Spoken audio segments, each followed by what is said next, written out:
हरे हरे धन्य ते संसारी दयावंत जे अंतरे येथे उपकारासाठी आले घरच्या वैकुंठी लटके वचन नाही देही उदासीन येथे उपकारासाठी आले घरच्या वैकुंठी मधुरावाने होते तुका म्हणे वाव पोटे येथे उपकारासाठी आले घरच्या वैकुंठी असो सालाबाद प्रमाणे आपल्या या भडगाव पैकी असणारे माळवाडी या ठिकाणी तुमचे आमचे सर्वांचे लाडके राजे यांचा जन्मोत्सव सोहळा अगदी या प्रांगणामध्ये खूप भव्य दिव्य अशा स्वरूपामध्ये साजरा होतोय.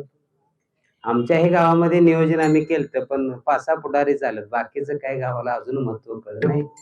खरंच असं वाटलं की भडगाव अजून जागृत आहे. विठ्ठल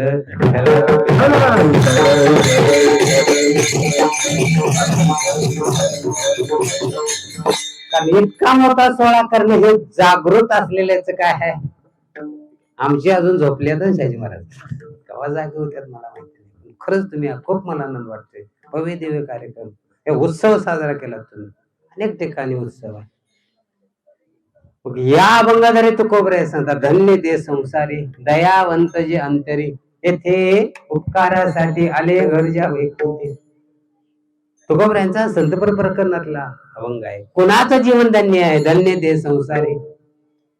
संसार आहे जन्माला येणं आणि मरण याचं नाव आहे संसार. किती वेळा जन्म यावे कुणाचं जीवन धन्य आहे सांगतात धन्य हे नाही धन्य ते संसारी. कोण दयावंत जे अंतरी ज्यांच्या अंतःकरणामध्ये दुसऱ्याच्या विषयी दया आहे ना त्यांचं जीवन धन्य असं तुकोबऱ्याचा. दयावंत जे अंतरी नुसतं अंतःकरणामध्ये दया असता उपयोगाचं नाही. येथे उपकारासाठी आले घरच्या वैकुंठी. फक्त दया असता कामा नाही हो. उपकार करायचे काय पाहिजे. गावचा सप्ताह झाला आमचा परवा शिवरात्री. रिटायर इलेक्ट्रिमॅन होते 45,000 पेन्सिल. आम्ही घरी गेलो बुक घेऊन. सप्त्याला वर्गणी द्या म्हणजे विठ्ठल तुम्ही असल्यापासून सप्ताह गोड होतोय. खूप गर्दी असते. मला असं वाटते वर्गणी द्यावी. मी बुक काढलं. करा पावती नाही पासबुक पोरग्याकडे म्हणलं. दयावंत जे अंतरी अंतःकरणामध्ये दया असून कामाचं नाही. उपकार करायची भावना पाहिजे. कळते का. येथे उपकारासाठी आले घरच्या वैकुंठी म्हणून आमचे राजे इथं आलेत महाराज. त्याने आमच्यावर खूप मोठं उपकार केले. आज एक कीर्तन चालय नुसतं राजे उतत म्हणून. विठ्ठल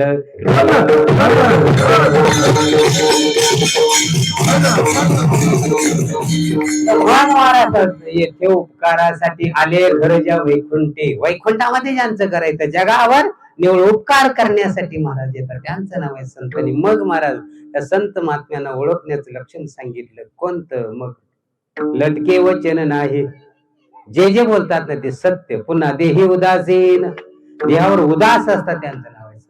आणि मग पुन्हा सांगतात मधुरावानी ओटी तुका म्हणे वाव पोटे. काही वेळेला गोड बोलतात महाराज पण सगळं सोसायचे सुद्धा ताकद त्यांच्या अंगामध्ये असते. तुका म्हणे वाव पोटे तोची संत सोशे जगाचे आघात. माझ्या राजाने एवढे स्वराज्याची निर्मिती करत असताना त्यांच्या जीवनात काय आघात झाले नसतील का. काही एक सांगू का दगडात सुद्धा त्या दगडाच्या मूर्तीला सुद्धा मूर्ती बनवत असताना टाकीचं काय सोसावं लागतात. घाव सोसावं लागतात. त्याच वेळी लोक तिथं डोकं टेकतात. घाव नाही टेकलं ना मग ते पायरीला जाते. पाय देऊनच वर जाते. सोशी जगाचे आघात. माझ्या राजाने आघात सोसलं महाराज. अनेक संकटांचा सामना केला आणि मग हे एक स्वराज्य व्हावी त्यांचा जीवनातला हेतू होता तो खऱ्या अर्थानं साध्य झाला. म्हणून इथं सांगितलं येथे उपकारासाठी खूप उपकार त्याने आमच्यावर केलं. आले घरच्या वैकुंठी. इकडे संत महात्म्यांचं चरित्र आणि इकडे शिवाजीराजांचं चरित्र यांचा गालमेल घालून 1 तासात कीर्तन करायचं. विठ्ठल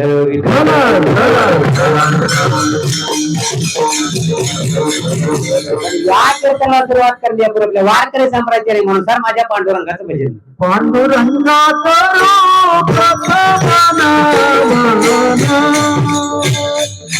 पांडुरंगा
पांडुरंगावर प्रथम नमन दुसरे चरण संतांच्या त्यांच्या कृपादाने कथेचा विस्तार बाबाजी सद्गुरु दास तुका.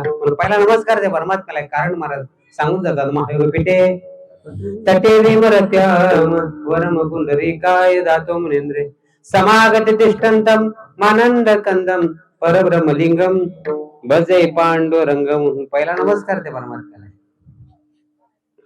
त्यानंतर एक नमस्कार. ओम नमो ज्ञानेश्वरा करुणा करा दयाळा तुमचा अनुग्रह लाभलो पावन झालो चराचरी.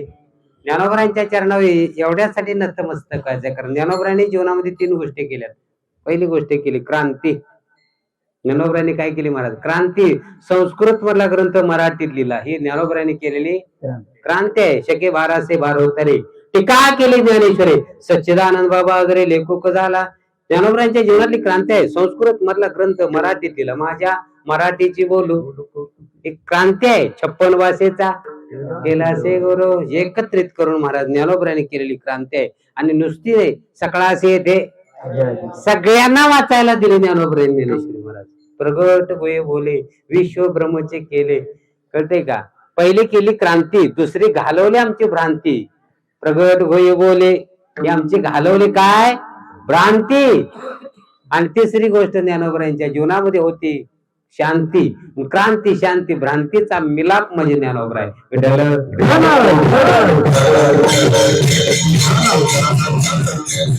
ज्ञानोबांच्या चरणावर नतमस्तक, माझ्या तुकोबांच्या सुद्धा चरणावर नतमस्तक होतो. नमो सद्गुरु स्वामी तुकया दातारा तारक तो सगळ्यांचा जीवलक्षरा तुकोबांच्या चरणावर. कारण माझ्या शिवाजी राजांचं गुरु कोण असेल तर ते तुकोब आहे. जगद्गुरु तुका जगद्गुरु आहेत, लक्षात ठेवा. त्यांना पदवी आहे. आमचं नुसतं गुरु जगद्गुरु तुकोबरा आहेत. आदि शंकराच्या चरणावर सुद्धा जगद्गुरु पदवी आणि एक पदवी आहे कृष्णम वंदे एवढंच जगद्गुरु. लक्षात ठेवा. जगाच्या कल्याणा एकच हेतू, त्यांचं नाव आहे जगद्गुरु महाराज. कळते का? म्हणून तुकोबांच्या सुद्धा चरणावर मी नतमस्तक होतो. त्यानंतर सगळे तुमच्या गावातले टाळकरी मायबाप, चौंडाळचे टाळकरी मायबाप, आणखीन कुठले आहेत मला? पिंपळगावचे टाळकरी, माता भगिनी, तुमचे परम मित्र असणारे शहाजी महाराज, सगळ्यांच्या चरणावर मस्तक हे या वारकरी हे संतांच्या खूप मोठं वारकरी संप्रदायाची परंपरा लाभलेलं आपलं हे भडगाव.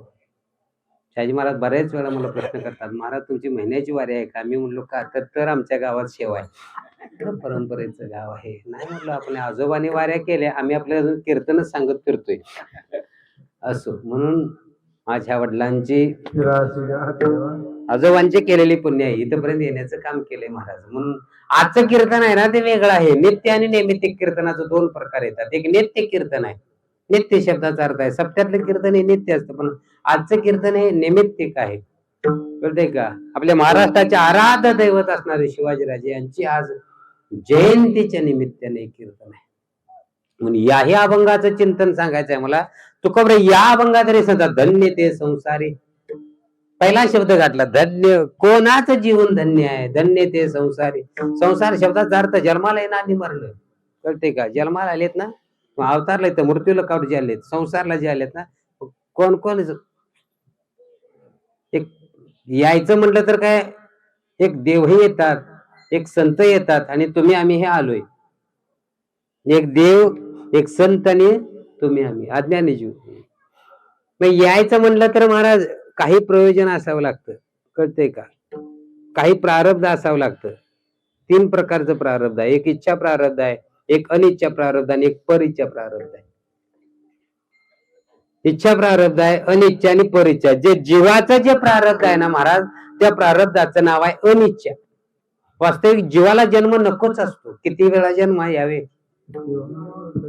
पुनरभिजननम पुनरभिमरणम पुनरभिजन रे जठरे सैनम. ज्ञानावर खूप गुण घालतात. मातेच्या उदर कोहरी, पचोनी विष्टेच्या दात्री, उकडून या नवमासवरी, जन्म जन्मोनी मरते. जन्माला यायचं मरायचं, जन्माला यायचं मरायचं, जन्माला यायचं मरायचं. अनिच्छा, इच्छा नव्हती, अनिच्छा. इच्छा नव्हती, अनिच्छा. मग इच्छा नाही म्हणून तर जन्म झालेलं प्रत्येक बाळ काय करतं, पहिलं जन्म झाल्या झाल्या जसा पाण्याचा शितोडा जर मारला हलतय आणि पहिलं रडायचं काम करते, रडते. जीव हा रडतो. प्रत्येक बाळ काय करतं, रडतं. ज्यांचं ज्यांना बाळ झाल्यात ना त्यांनी बघा, बाळ पेटीत ठेवावं लागतं नाही रडलं तर.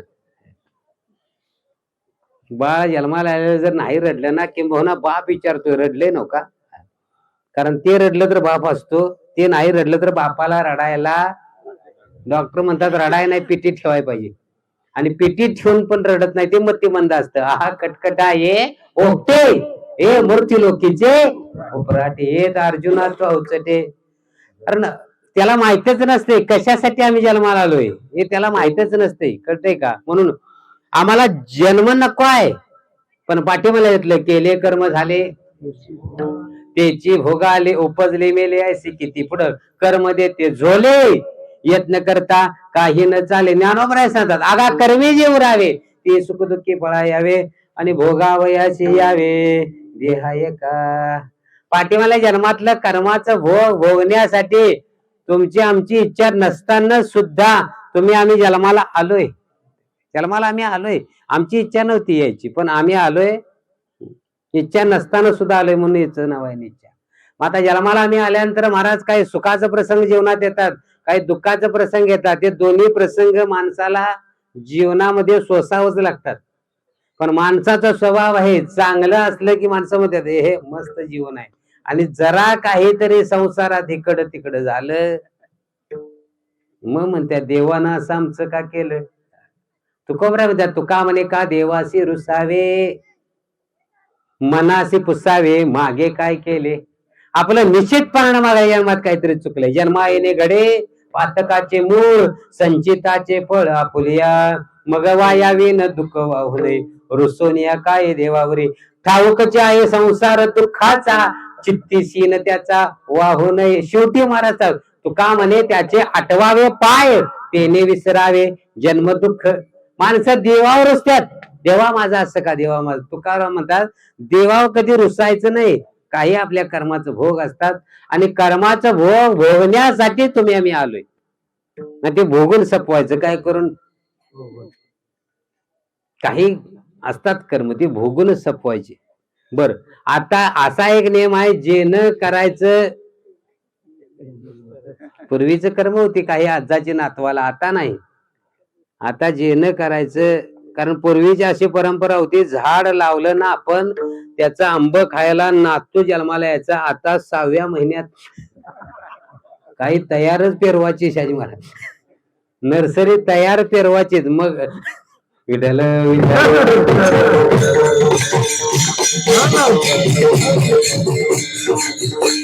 अनिच्छा प्रारब्ध सांगायचं आहे, जीवाचं प्रारब्ध आहे. जे न करायचं आहे ना तेनच. कळतंय का? शास्त्रकार सांगतात त्याचा म्हणजे घटना. म्हणजे एक वाटसरू चालला होता. आता समजा तो भाडगाव म्हणून जावा, त्याला भूक लागावी. दुपारचं 12-12:30 असा मोसम असावा. एखादं दारामध्ये आंब्याचं झाड असावं. भूक तर लागलेलं आहे, 12-12:30 तर वाजल्यात. वाटसरू चाललाय वाटणं. दारात आंब्याचं गोड असं झाड पाहिलं. झाडात नजर गेली तर काही आंब त्यातलं पाडायला आल्यात, काही पिकून पिवळं धमक झाल्यात बघितलं. आता त्यात आणि भूक लागावी. झाड तरी आंब्याचं दारातच आहे. नजर टाकली, दारही बंद आहे असं पाहिलं आणि ते वाटसरूला कशाचाही न विचार करता आंब्याच्या कुठे गेला. आता ते झाड पाहिलं कुणी डोळ्यात. डोळं म्हणलं आंब पिकलेलं आहेत, दारातही कोण नाही, चला. मग आता पाहिलं कोणी डोळ्यानं. आता डोळं जाऊ शकत नव्हतं, पायाला म्हणलं चल तिथपर्यंत. पाय तिथपर्यंत गेलं, कुठपर्यंत? आंब्या झाडापर्यंत. पाय म्हणलं माझं काम आता झालंय, आता कोणाचं काम आहे? हातानं म्हणलं तोड 2-3. वर हात केला महाराज, त्यातला एक आंबा तोडला. आता तोडल्या भुकाच लागलेली होती महाराज, त्याचा देठ पिळा महाराज. ते गोड आंबा होता, इतका खाला महाराज आणि तो टाकला. वा म्हणला प्युअर हापूस पायरे आहे, पुन्हा बडगावला येईल गॅरेंटी नाही, आणखीन तोडूया. पुन्हा महाराज त्यातला एक आंबा तोडला. जसा आंबा तोडायला मालक जागा झाला आणि मालकानं दार उघडलं आणि महाराज धरलं. महिना झाला इथं बसलोय. कुठल्या गावचं म्हणला? जे धरलं महाराज, नुसतं धरून थांबलं नाही. मालकानं काय करावं? हे आंब्याचं झाड आहे, इथं अशी तिट्टी टाकलीने असं बांधलं. कुणाला? बघा आंब्याचं झाड पाहिलं कुणी डोळ्यानं, तिथपर्यंत गेलं कोण? पाय. आंबा तोडला कुणी हातानं, इथपर्यंत घातला कुठं? तोंडात. चावला कुणी आंब्याला दातानं. चव कुणाला कळाली? जिभला. आंबा आलाय आता कुठं? पोटात. आनंद झालाय मनाला. आणि असं धरलं महाराज आणि त्यानं काय सोडलं नाही. काठी घेतली आणि 7-10 काट्या टाकल्या. कुठं? आता खरं सांगा बघू, आंबा पाहिला कोणी डोळ्यानं, तिथपर्यंत गेलं पाय. तोडला हातानं, चावला दातानं, चव कळाली जिभला. आंबा तर आहे पोटात आणि मार कुणाला? माता चुकलंय का नाही? व्यवहारात वाटल महाराज हे चुकलंय. पाटीचा काही अन्याय नसताना, पाटीला चव नाही काय नाही, तरी मार बसला पाटीनं. हे चुकलंय असं वाटतंय. पण खरं सांगा, ज्यावेळी 7-10 काट्या पाटीवर टाकल्या त्यावेळी रडा लागलोय. आणि रडा लागल्याबरोबर पाणी कुठनं आलं? डोळ्यात. कारण चुकलं तर कोण डोळं? कळते का? म्हणून जे न करायचंय ते न करायचंय. विठ्ठल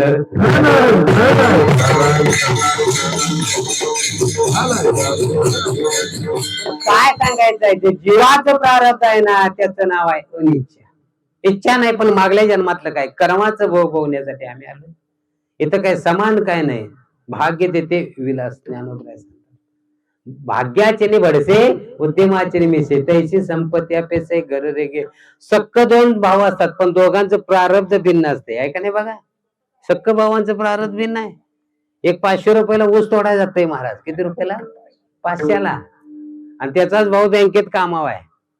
तो बँकेत कामावा आहे, त्याला दुपारीची आहे, गेल्या गेल्याची आहे, खुर्चीत बसायचं वर फॅन आहे, त्याला 40,000 पगार आहे. लोकांचं पैसे लोकांना देतोय, त्याला 40,000 पगार का त्याच देतोय?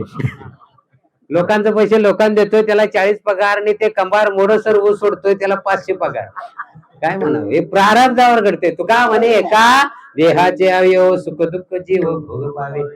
प्रत्येकाचं कर्म भिन्न आहे, लक्षात ठेवा. म्हणून अनिच्छा प्रारब्ध. तुम्ही आम्ही आता जन्माला आलोय, कर्माचं भोग भोगून भोगल्याशिवाय तर गत्यंतर नाही. भोगायचंच आहे ते. आणि भोग ज्यावेळी संपतात ना, त्याच वेळी देह पडतो महाराज. कळते का? उगच देव कुणालाही नेत. काही लोकांची जायची इच्छा असते पण नीट. आणि काही लोकांना जावं वाटत नाही. पुढच्या 6-6 महिन्याच्या मीटिंग त्याने ऍडजस्ट करून ठेवल्या होत्या, त्यांनाही जावं लागलं महाराज. कळलं तर पुष्कळ झालं. मला काय सांगायचंय, 6-6 महिन्याच्या मीटिंग ऍडजस्ट करून सुद्धा जावं लागतंय. कारण येणं आपल्या हातामध्ये नाही. पण महाराज सांगतात, हरी क्षणभंगुर नाटे भरवसा,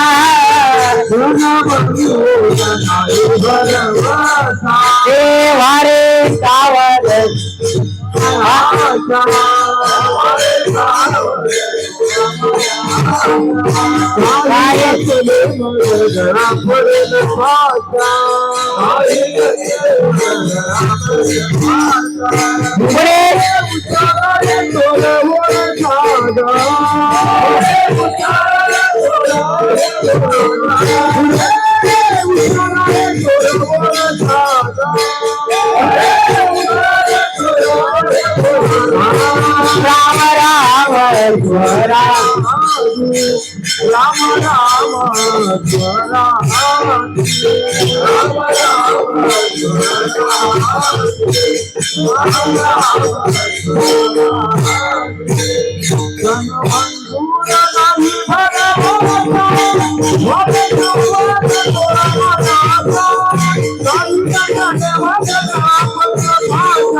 महाराज दर्शन बघूर नाही रे भरवसा वारे सावध तोड माया आशा काही नचले मग गळा पडेल फाशा पुढे हुशार थोडा हे ओळसागा त्याचं नाव आहे महाराज अनिच्छा प्रारब्ध. आता 2 नंबरचं प्रारब्ध बघायचं त्याचं नाव आहे संतांचं प्रारब्ध आहे त्याचं नाव आहे इच्छा. जीवाला काही कर्म असते कर्मी जे संतांना काही कर्म नसतं इच्छाच. जीवाचं येणं इच्छेनं नाही इथलं राहणं इच्छेनं नाही इथलं जाणंही इच्छेनं नाही. पण संत महात्म्यांचं चरित्र जर बघितलं त्यांचं प्रारब्ध आहे त्याचं नाव आहे इच्छा. संत इच्छेनच येतात इच्छेनच इथं राहतात आणि इच्छेनच निघून जातात. येणं इच्छेनं राहणं इच्छेनं जाणं इच्छेनं त्यांचं नाव आहे संत. मग बरेच प्रमाण देता येईल. अरे आम्ही हे वैकुंठ वासी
संतांचं प्रारब्ध सांगितलं इच्छा. संत इच्छेने येतात. आम्ही हे वैकुंठ वासी आलो याचे कारण असे बोलिले जे ऋषी साजवावे वर्तावया. संतांना काही कर्म नसतं महाराज पण बुडती हे जन न देखी डोळा येतो कळवळा लेकुराचे हित वाहे माऊलीचे चित्त ऐसे करे अर्भकाच्या साठी पंते हाती धरली पाटी तैसे संत जगे क्रिया करून दावी अंगे. तुका म्हणे नाव जनासाठी उदकी ठाव. जशी नाव पाण्यामध्ये असते महाराज तिकडली माणसं इकडे न्यायची इकडली तिकडे न्यायची नाव ऊन सोसते वारा सोसते तसं संत सुद्धा जीवनामध्ये खूप हाल अपेक्षा सोसतात. पण कोणासाठी वाढावया सुख भक्ती भाव धर्म कुळाचारी नाम विठोबाचे त्यांचं नाव आहे संत. म्हणून म्हणले तुम्ही संत माय बाप कृपावंत काय मी पतित कीर्तिवानो अवतार तुम्हा धराया कारून उद्धराया जन जड जेव्हा किंवा महादोषी, कळते का? नाही तर मग इथं महाराज सांगतात 2 नंबरचा प्रारब्ध आहे इच्छा. पहिले जीवाचं सांगितलं अनिच्छा, आणि जे संतांचं प्रारब्ध आहे इच्छा, त्यांचं काही कर्म शिल्लक नसतं, ते भगवान स्वरूपाचे एक रूप झाले असतात. तिथनं हे पुन्हा त्यांना यावं लागतं. कशासाठी? मग सांगतात ज्ञानी जरी झाला तर त्यांना एक कर्म शिल्लक राहतं. कोणतं? या लोकांच्यासाठी पुन्हा इथं अवतारला येणं हे त्यांचं काम आहे. ज्ञानोबराय खूप गोड उभे घालतात की जरी ज्ञानाला सुद्धा पुढं कर्म आहे. कोणतं? त्यानं या आड राणी भरले, या लोकांना चांगल्या मार्गावर लावण्यासाठी संत महात्मे या भूतळावर अवतारला येतात. त्यांचं येणं इच्छा नाही, जीवाचं येणं इच्छा नाही, त्यांचं राहणं इच्छा नाही, आणि त्यांचं जाणं इच्छा नाही. ज्ञानोबरायांनी ज्ञानेश्वरीनंतर 18व्या वर्षी यम आले होते. ज्ञानोबराय म्हणले 2, पुन्हा सांगितलं 20व्या वर्षी आले. 2 नाही म्हणले, 2 म्हणजे 22. तू यायची गरज नाही. कळतंय का? येणं इच्छेनं, राहणं ही इच्छेनं, आणि जाणं ही इच्छेनच. एकनाथ महाराजांच्या जीवनातला प्रसंग माहित असावा. एकनाथ महाराज आणि महाराज 84 वर्ष जगा, खूप आयुष्य एकनाथ महाराजांनी, खूप खूप महाराज भागवत सारखा ग्रंथ, भावार्थ रामायण सारखा ग्रंथ पूर्व काढल्या, उत्तर राहावं. आणि मग म्हणजे आता वास, आता 84 वय झाले, आता जाऊया. आम्ही जातो म्हणून आम्हाला सुटका नाही. आम्ही माप दिवसातनं 4दा म्हणतोय, मेल्यालं बरं. आमच्याकडे महिला मंडळ तरी गेसावर दूध जर उतू गेलं, ते फडकं नाही गावलं, सांडशे नाही गावलं, फडकं गावना, मेल्यालं बरं. आणि खरंच यम दारात आला, मावशी चल हे बाबा फडकं गावना म्हणून. आम्ही दिवसातनं 10 वेळा म्हणतोय. काय खरंच यम न्यायला तर मी तरी जाईन म्हणता. येणं इच्छेनं. आणि मग एकनाथ महाराज म्हणले आता वास देह टाकूया. सहज देह टाकला महाराज. झाकली या घटीचा दिवा नेणू काय झाला. तैचारती अर्जुना ती ज्ञानी मनुष्याचं लक्षण आहे. एक सांगू का? जीवन जगत असताना महाराज लाचारी नसावी, मरताना यातना नसावी, त्याचं जीवन धन्य. विठ्ठल.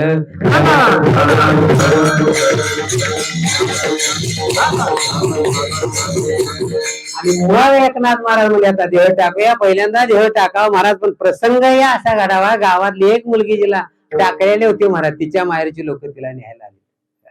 आणि मग एकनाथ महाराज निघाले. जेवढी अंतयात्रा चालली त्यावेळी तिची त्या पोरगीची आई म्हणली, एकनाथ म्हणली आज फावलोय मराय, माझी मुलगी नांदाय जायची. एकनाथ महाराज म्हणले उठा मावशे, तुझी आज पोरगी नांदा जाऊन दे, आणि कधी तर देव टाकतो. एकनाथ महाराज आणखीन उठले. बघा मला काय सांगायचंय. आणि मग पुन्हा एकनाथ महाराज म्हणले आता देह टाकूया. पुन्हा महाराज देह टाकला. त्यावेळी खांदेकरी होते. कोण? भाऊबंद. शास्त्रकार सांगतात खांद्याला भाऊबंद असावं, ते एक त्यात पाहुणा असावा. सगळंच उद्या भावकीनं केलं असं होईल. आमच्याही गावात आम्ही नियम केलाय काही लोकांना, कारण पाटील भावकी आहे, नवाळे भावकी, इंगावली भावकी, गावडी भावकी, जरग भावकी. मग आम्ही भावकीतलीच खांदेकरी ठेवतो. का? समजा पाटलाचा वारलाय आणि इंगावल्यांना जर खांदा दिला आणि त्यांच्यात मेलं तर ते खांदा उतरा येत नाही म्हणून. कळलं तर बघा. म्हणून भाऊबंद खांदेकरी असावं, अशी एक परंपरा आता नवीन रुजू झाली. का? त्यांच्यातलं वारलं तर हे इकडे जेव्हा येणार नाही म्हणून खांदेकरी भाऊबंद. आणि मग तिने सांगितलं, म्हणले काय एकनाथ महाराज म्हणले ज्यावेळी आमचं पूर्वज ज्यावेळी वर्षश्राद्धला आलं नाहीत त्यावेळी पूर्वज आणलं तर आता खांद्यावर कुणाचे? आमच्या. एकनाथ महाराज म्हणले भाऊबंदात उतरा, तुमच्या खांद्यावर नाही येणार नाही. डायरेक्ट एकनाथ महाराजांनी नाथ सागर आहे पैठणला गेला तर बघा, डायरेक्ट जल समाधी घेतली. येणं इच्छेनं, राहणं इच्छेनं आणि जाणं इच्छेनं, त्यांचं नाव आहे संत. 2 नंबरचं प्रारब्ध मला सांगायचं होतं, त्याचं नाव आहे इच्छा. आता 3 नंबरचं मला प्रारब्ध बघायचंय माझ्या राजांच्यासाठी, त्याचं नाव आहे परिच्छा.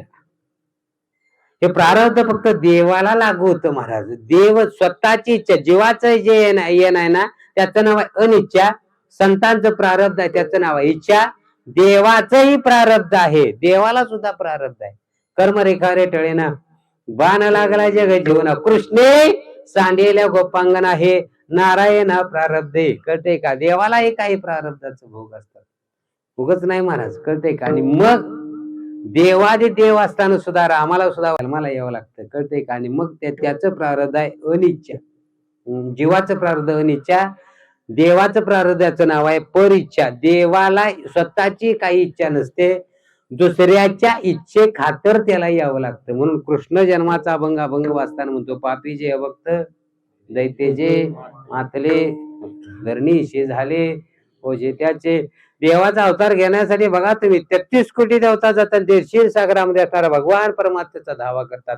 श्री अनंता देवाला विनवण्या केल्या महाराज, आणि विनवण्या केल्यानंतर मग भगवान परमात्मा या ठिकाणी म्हणतो की चला मी हे आता अवतारले येतो. म्हणतो 3 नंबरचं जे प्रारब्ध आहे त्याचं नाव आहे परिच्छा, दुसऱ्याच्या इच्छा खातर.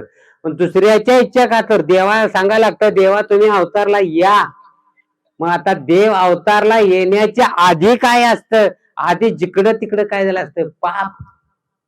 आणि ज्यावेळी पाप वाढतं ना, यदा यदा ग्लानिर्भवते, ज्या ज्यावेळी धर्म संकटामध्ये सापडतो ना, अधर्माची वाढ होते, त्यावेळी ते अधर्माची झालेली वाट म्हणून धर्माचा सूर्योदय होण्यासाठी भगवान परमात्मा प्रत्येक अवतारामध्ये येतो आणि काय करतो, अरे अवताराच्या राशी तो हा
अरे महाराज म्हणतात काय होतं, ज्यावेळी पृथ्वीवर महाराज पाप वाढतं ना, अवताराच्या राशी तो हा म्हणून अनेक प्रमाण आहेत. अनंत अवतार घेसे भक्ता कारणे, त्यावेळी महाराज भगवान परमात्म्याला अवतारला यावं लागतं. कधी ज्यावेळी पाप वाढतं ना, त्यावेळी देव कुणासाठी येतात, एक पाप्यांच्यासाठी तरी, नाहीतर एक पुण्यवानांच्यासाठी. देव कुणासाठी येत नाहीत महाराज. एखादा आमदार आहे, गावातल्या बारक्या कुणाच्या तरी सामान्याच्या लग्नाला येणार नाही, पण पुढाऱ्याच्या पोरग्याच्या लग्नाला त्याच्या पाहुण्याचं लग्न कॅन्सल करून इकडे येईल. बडगावला जायला पाहिजे, कळते का? तसं देव अवतारला येतात, एक पाप्यांच्यासाठी नाहीतर एक पुण्यवानांच्यासाठी. नरसिंह अवतार जो आहे ना, जेवढा प्रल्हादसाठी आहे तेवढा हिरण्यकशिपूसाठी आहे. राम अवतार जेवढा रावणासाठी आहे तेवढाच राम अवतार, तेवढा शबरीसाठी म्हणा, तेवढाच महाराज विभीषणासाठी म्हणा, तेवढाच अनेक जेवढी रामायणामध्ये पात्र येतात त्यांच्यासाठी आहे. कृष्ण अवतार जेवढा कौरवांच्यासाठी आहे तेवढाच पांडवांच्यासाठी आहे. तसा देव अवतारला येतात ना, कधी ज्यावेळी पाप वाढतं ना, त्यावेळी भगवान परमात्मा महाराज यदा यदा ये. मग 16व्या शतकामध्ये आपण जायचंय. 12व्या शतकामध्ये ज्ञानोबा आहे, 14व्या शतकातला तो काळ आहे. अनेक अशी परंपरा वारकरी संप्रदायाची असो, जुना काळ खूप चांगला होता महाराज भक्तीचा. माझ्या नामदेव राणी 14व्या शतकामध्ये 12व्या शतकातला प्रसंग आहे, पिटो भक्तीचा पंजाब गुमान पर्यंत महाराज जाऊन माझ्या नामदेव आणि भक्तीचा प्रसार करून टाकला खूप. आणि भारतीय संस्कृती लाभलेला भारत देश आहे. भारतामध्ये संस्कृती आहे. संस्कृती आहे ना. अजूनही परदेशामध्ये आश्चर्य केलं जातं की तुमच्याकडे 21 वर्षाचा मुलगा 18 वर्षाची मुलगी दोघांचं लग्न होतं आणि शेवटच्या श्वासापर्यंत ही का एकत्रित असतात. कारण याला संस्कृती आहे. संस्कृती कधी बदलत नाही. परदेशात असतात त्याचं नाव आहे करार. करार कालचं आज फाडलं जातात. संस्कृती आहे. पण भारत हा संस्कृती प्रधान देश आहे. अनेक ऋषी मुनी तपश्चर्या केलेला पावन असा भरत नावाच्या नावानं हा झालेला भारत म्हणून भरतखंड नाव पडलं. भारत देश आहे. खूप या देशाला संस्कृती आहे. आणि या असणाऱ्या भारतामध्येच महाराज मग 16व्या शतकातला जर काळ पाहिला तर महाराज अनेक पोर्तुगीज वगैरे इतर धर्माने आपल्या धर्माचं प्रस्थ वाढवलं आणि आपल्या धर्मावर थोडी काय आली ग्लानी आली. जसं उसावर काय येतं तणकाट म्हणतोय मी, तसं आपल्या धर्मावर ज्यावेळी ग्लानी आली, कुठंही महाराज यज्ञ नाही, कुठं हवन नाही, कुठं भजन नाही, कुठं पूजन नाही, ही अवस्था झाली. प्रत्येक माणसाला कुणाला देव आवडनासा झाला महाराज. आपल्या हिंदू धर्माला कुणीही महाराज वाली राहिला नाही. घरातली स्त्री सुखरूप नाही महाराज. कळते का बघा. कुठे यज्ञ नाहीत, कुठे यजन नाही. आणि मग महाराज मग भगवान परमात्मालाच काळजी वाटते की या ताई मोडीत निघाले, पुन्हा मला अवतारला यावं लागलं. आणि मग भगवान परमात्म्याचाच अवतार. कळते का बघा. 16व्या शतकामध्ये आजची तारीख आहे 19 फेब्रुवारी 1630 रोजी माझ्या राजांचा महाराज जन्म व्हावा. आणि मग शिवनेरी किल्ल्यावर महाराज गड्यानो माझा राजाचा अवतार व्हावा. आणि मग सगळ्यांना आनंद झाला. अवतार झाल्याबरोबर पहिला गुरु आहे जिजाऊ माँसाहेब. जिजाऊ मावसाने महाराज पाहिलं शहाजी भोसले घराणं, भोसले घराणं आहे पण सगळे महाराज घराण्यातले लोक महाराज निजामांच्याकडे सेवा करतात. आणि पाहिलं जिजाऊ ते सोच नाही आम्ही राजाचं घराणं असताना महाराज आम्ही लोकांच्या घरात महाराज सेवक म्हणून राहिलो, हे राहायचं नाही. आणि मग बालपणात माझ्या जिजाऊनं माझ्या हातात महाराज हाताला धरलं आणि माझ्या शिवबाला अनेक महाराज रामायणातलं प्रसंग सांगितलं, महाभारतातलं प्रसंग सांगितलं. म्हणून माझ्या शिवाजी राजांचा पहिला गुरु कोण आहे? जिजाऊ आहे. म्हणून म्हटलं जातं आई माझा गुरु, आई कल्पतरू सौख्याचा. आईनं काय शिकवलं? आईनं रामायण शिकवलं, आईनं महाभारत शिकवलं. म्हणून लोक म्हणतात घराघरामध्ये शिवबा जन्माला यायला पाहिजेत. पण मला तर असं वाटतंय घराघरात आधी जिजाऊ पाहिजे. विठ्ठल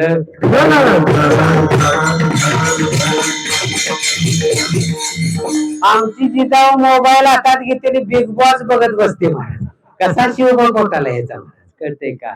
जर बिग बॉस आम्ही बघत असेल आमची जिजाऊ तर अपेक्षाच करू नका शिवबा पोटाला येईल महाराज. काय येईल काय बघावं कळलं पाहिजे महाराज. खूप मी तर कीर्तनला जातो, बऱ्याच ठिकाणी कीर्तनला महिलांना प्रश्न विचारतोय, सांगा रामाच्या बायकोचं नाव काय? तर म्हणजे सीता. लक्ष्मणाच्या बायकोचं नाव सांग. ती म्हणजे मला माहिती नाही तिच्या बायकोचं नाव. जुना काळ खूप ग्रेट होता महाराज. आम्ही लहान असताना मी रामायण लागायचीच सकाळमा पहिली लागायची ना. गावात कुठेतरी एकच टीव्ही असायचे, माणसं बांगला जायची पण रामायण संपस्तवर आवडीनं बघत बसायची. कुठे गेले रामायण, कुठे गेलं महाराज महाभारत? आता कोण महाभारत नाही, रामायण नाही, इतक्या मालिका काय त्या बघायला सुद्धा नको वाटतात महाराज. एक बाई 3-3 लग्न, कशाला मालिका बघणार? मला तर असं वाटतं ते मालिका काढणारे मला कुठेतरी गावाय पाहिजे. बघू नका महाराज. विठ्ठल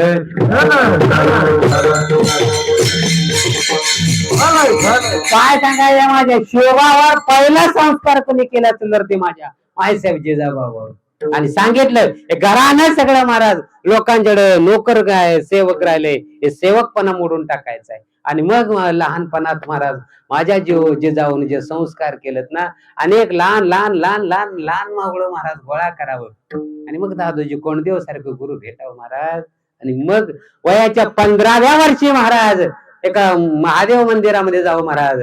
रक्तानं महाराज त्या महादेवाच्या पिंडीला अभिषेक घातला आणि मग तिथं शपथ घेतली की आम्ही स्वराज्याची काय करेन, निर्मिती, स्वराज्याची निर्मिती करण्याची शपथ वयाच्या कितव्या, 15व्या वर्षी महाराज माझ्या शिवबानी करावी. बघा तुम्ही काय 15 वर्ष कशाच आहे, 15 वर्षे महाराज इकडे तिकडे खेळण्याचा आहे, बागडण्याचा आहे. या बागडण्याच्या वयात महाराज माझ्या शिवबाने ध्यास घेतला, मला स्वराज्याची निर्मिती करायची. आणि मग अनेक मावळे निर्माण केले, अनेक मावळ्यांना युद्धाचं कौशल्य शिकवलं गेलं. स्वतः शिवाजी राजे सुद्धा सगळ्या युद्ध कौशल्यामध्ये तयार झाले. पहिला किल्ला जिंकला, त्याचं नाव आहे तोरणा. पहिला तोरणा किल्ला जिंकला आणि स्वराज्याचं पहिलं तोरण उभा केलं. विठ्ठल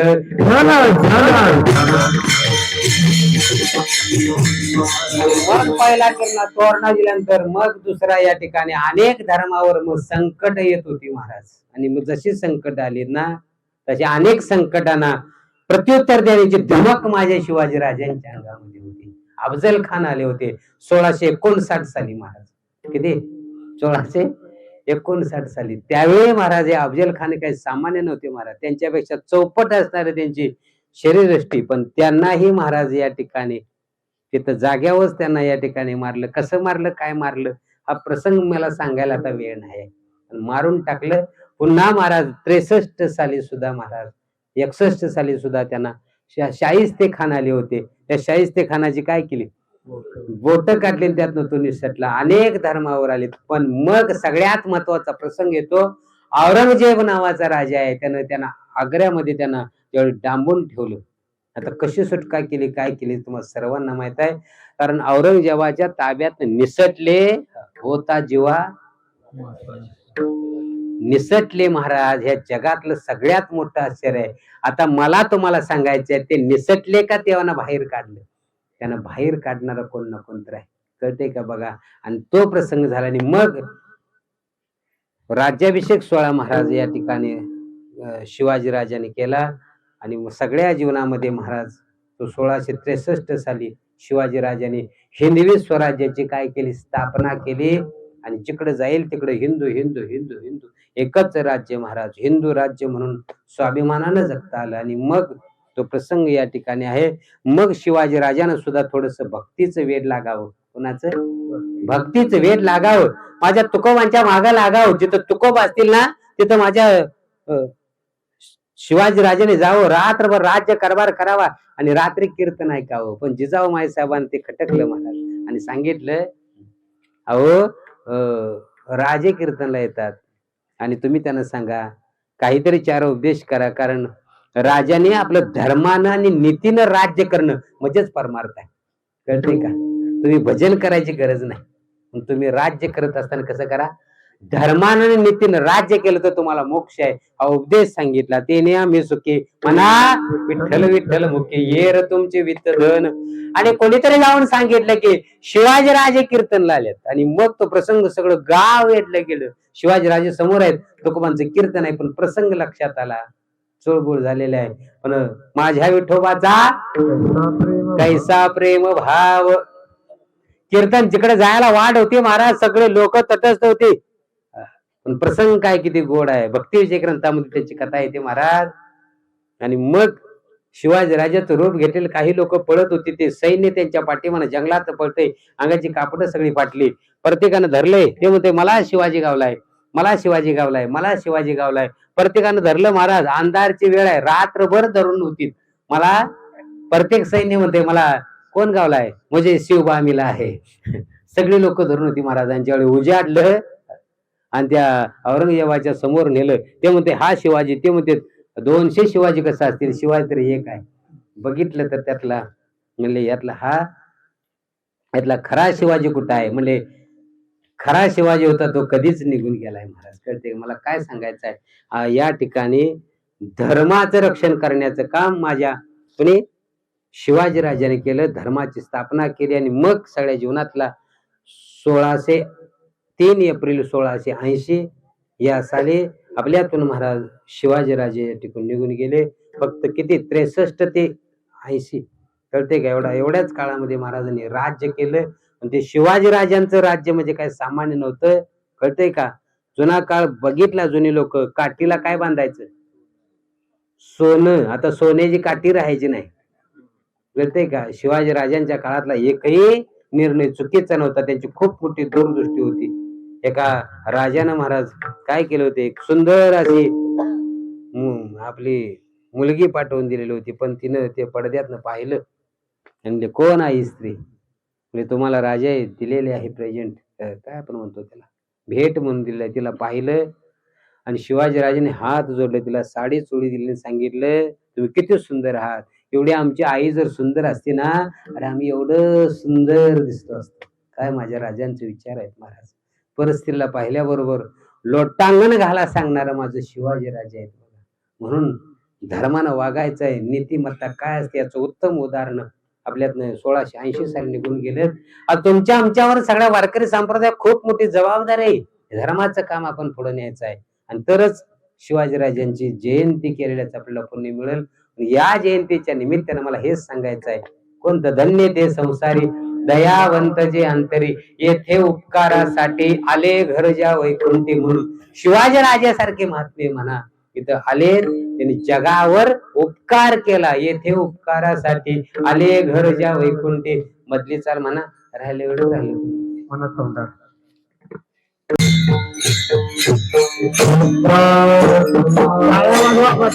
काय वाजवा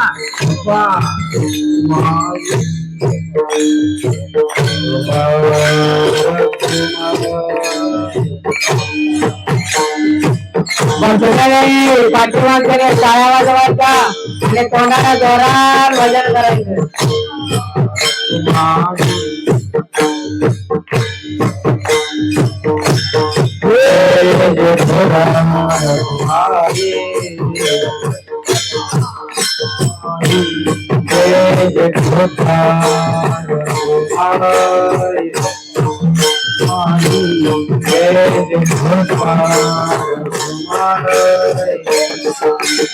मना मना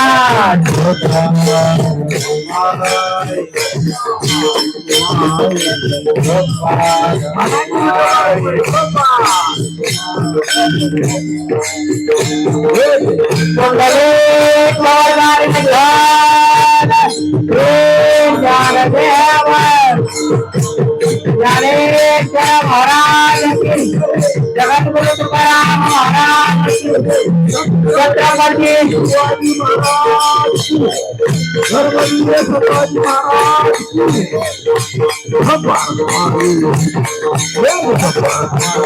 शिवाजी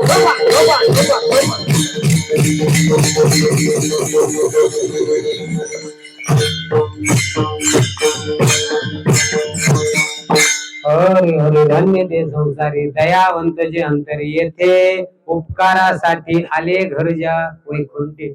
तुकोबरा इथं सांगतात की इथं देव आणि संत जगावर उपकार करण्यासाठी, जसं शिवाजी राजेंचा अवतार झाला म्हणून तुमचं आमचं काय झालं भजन झालं. एक सांगू का, गोट्यातली गाय आणि घरातली माय ज्यांच्यामुळे सुखरूप आहे त्यांचं नाव आहे राजे विठ्ठल.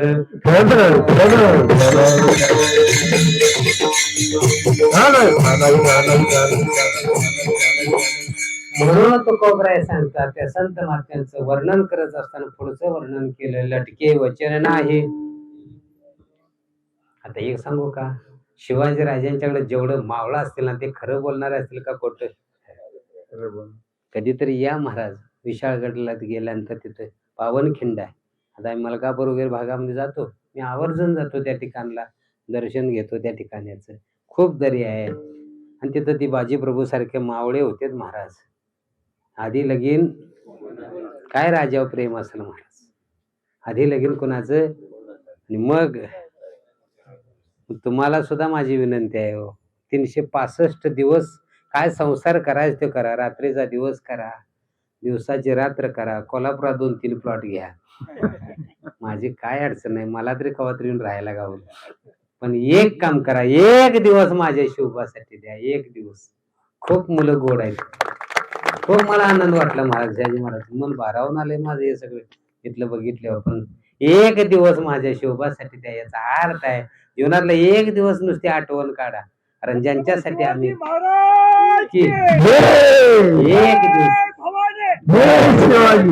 असा अंगात जोश आहे पाहिजे महाराज, एक दिवस सांगून जातो. नाही तर लटके वचन नाही, खरंच सांगून जातो, खोटं कधीच बोलत नसतात. त्यांचं नाव आहे संत. पुन्हा संत देही उदासीन, देहावर उदास असतं त्यांचं नाव आहे संत. देहावर उदास असणाऱ्याचं उदाहरण बघायचं तर छावा नावाचा पिक्चर बघा. कोणता? छावा. कळते का काय? माझ्या संभाजीराजांचं किती हाल, किती अपेष्टा, किती दिवस, 100 दिवस महाराज हाल अपेष्टा, डोळं काढावं, अंगावरलं चंबळ काढावं, त्यावर मिठाचा वर्षाव करावा, पण काय सोडला नाही? धर्म सोडला नाही, लक्षात ठेवा. आणि आम्ही निवडणुकीला तिघांचं बी पाकिट घरात घेऊन बसलो. कुठं आमचा धर्म महाराज? म्हणजे मी माझं सांगतोय, इकडलं मला काय फारसं माहिती नाही. तिघांची बी पाकिट घरात घेऊन बसलोय. कुठं आमचा धर्म आहे? कुठेतरी एकनिष्ठ राहा, हे सांगायचं आहे मला.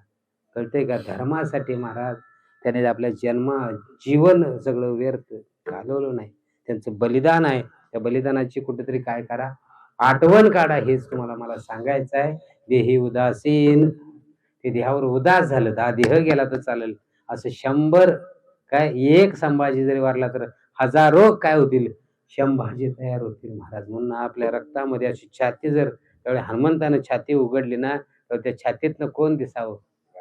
राम. आपले इतकं पण सुद्धा हिंदूच्या विषयी आपल्या धर्मामध्ये आपलं प्रेम एवढं असावं, आमचे हृदय फाडलं तर आतनं कोण? शिवाजीराजांची मूर्ती बाहेर यावी. एवढं धर्मावर काय करा, प्रेम करा. एक सांगू का कीर्तनात, मेल्यानंतर भगवान परमात्मा तुम्हाला 2 प्रश्न विचारेल. खाली गेलात, मृत्यूलोकावर गेल्यानंतर काय केलं? संसार केलेल्याचं नोंद होणार नाही. किती तुम्ही म्हणतील आम्ही JCB घेतले, ट्रॅक्टर घेतला, दुसऱ्यासाठी काय जगला त्याचं नाव सांग. धर्मासाठी काय केलं? म्हणून जे काही तुमचे नौजवान महाराज देशाची सेवा करण्यासाठी जातात, त्यांचं जीवन एक धन्य आहे. त्यांनी निदान वयाची 18-20 वर्षे का असणार देशाच्या रक्षे सेवेसाठी घालवली, त्यांचं जीवन धन्य आहे. सकाराम मामा, तुम्ही आम्ही सुद्धा धन्य आहे. पिटू भक्तीचा, आम्ही निदान भक्तीचा डांगोरा का असणार पिटतोय. वारकरी संप्रदायामध्ये नाही अभंग येणार, निदान टाळ घेऊन आम्ही निदान उभा का राहतोय. हा भक्तीचा प्रसार आणि प्रचार आमचं चालू आहे. कळतंय का बघा? म्हणून आम्ही धन्य आहे. काही मधले आहेत त्यांना असं वाटतं भजण्याकडे बी नको आणि काही नको, काहीतरी जीवनामध्ये प्रश्न विचारेल देव, त्यावेळी काहीतरी तुमच्याकडे त्याचं काय असावं. निदान गावचा सप्ताह होता, मी सप्त्याला एवढी वर्गणी दिली, ये तरी ताट मानेनं सांगता यावं, एवढंच कर्तृत्व जीवन ठेवा, तेच सांगायचं आहे. देही उदासीन. आणि अभंगाच्या शेवटी महाराज सांगतात, मधुरा वाणी ओटी तुका म्हणे वाव पोटी. संतांचं जीवन हे गोड आहे महाराज. माझं शिवाजीराजांचं चरित्र पाहिलं तर कुठेही त्यांनी आपल्या जीवनामध्ये कोणाला शिवी दिली नाही महाराज. बघा, सगळ्यांच्यावर दया केली, त्याचं नाव आहे राजा. शेती सुद्धा करत असताना अनेक किस्से येतात, अनेक दृष्टांत येतात. शेतामध्ये जात असताना एखाद्या सैन्यानं त्या शेतकऱ्याच्या पिकाला धक्का लावायचा नाही, लक्षात ठेवा. तिथनं जरी घोडी निघाली, घोडी उपाशी असली तर त्या मालकाचा मक्का तोडून घालायचं नाही. काय नीतिमत्ता असेल महाराज. आणि आताची नीतिमत्ता कुठे विचारावी महाराज. मला काय सांगायचं आहे, म्हणून धर्मानं राजा एकच होऊन गेला जगाच्या पाठीवर. वर्ल्ड ऑफ गिनीज बुकामध्ये नोंद झाली. भारतातली सोडा, परदेशातही ज्यांचं अनेक काय आहेत, अनेक या ठिकाणी पुतळं आहेत महाराज. एवढं पुतळं जगात कुणाचंही नाहीत, त्यांचं नाव आहे. आणि आम्ही त्यांच्या त्या धर्मातलं जन्माला आलेलं मावळा आहे महाराज. कळते का बघा? म्हणून आपल्याकडं सुद्धा काय करा, त्यांचं एक आजच्या या शिवजयंती उत्सवाच्या निमित्तानं प्रत्येक घरामध्ये काय करा, भगवान जशी आम्ही बेळगाव भागामध्ये जातो, जिथं सप्ताह असेल तिकडे महाराज काय आहे, शिवाजीराजांची काय असते, मूर्ती असते. कोल्हापूरला अनेक मेळावं झालं, त्यावेळी सगळ्यात जास्त माणसं कुठून आलीत? बेळगाव भागातून आलीत. कारण त्यांना आमचं महत्व, त्यांना झळ बसली या, म्हणून त्यांना कळ आहे. कुणाला? त्यांना काय बसली या? झळ. ज्यावेळी झळ बसते ना त्यावेळी कळ येते. आमच्याकडे पाणी लय आहे म्हणून आमच्या अंगात सुद्धा. म्हणून काय करा, धर्माच्या विषयी जागृती करा, धर्माच्या ठिकाणी जागर राहा. येणारा काळ खूप अवघड आहे, म्हणून आपल्या घराघरामध्ये संस्कार करा, एवढीच या सगळ्यांच्या चरणावर मी प्रार्थना करूया माझ्या वाणीतनं. कारण वारकरी संप्रदायाचं कीर्तन आणि निमित्त कीर्तनामध्ये खूप फरक पडतो. मी काय शिवचरित्रकार कीर्तनकार नाही, अगदी यथामती यथाबुद्धी म्हणजे कोण गावं ना म्हणून आलोय असं समजा.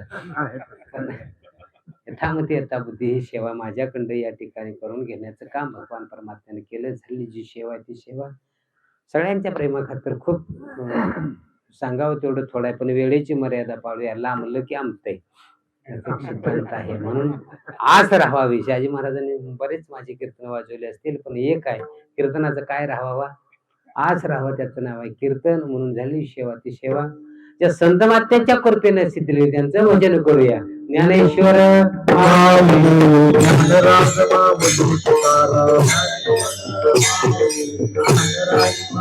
महाराज ज्ञानेश्वर माऊली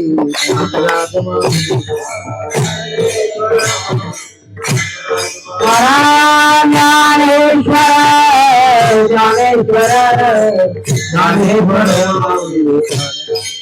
महाराज ज्ञानेश्वर ज्ञानेश्वर ज्ञानेश्वर माऊली ज्ञानराज माऊली महाराज ज्ञानेश्वर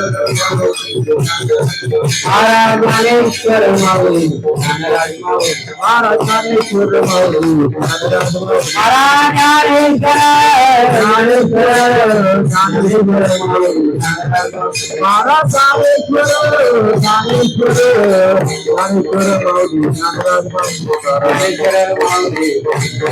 महाराज ज्ञानेश्वर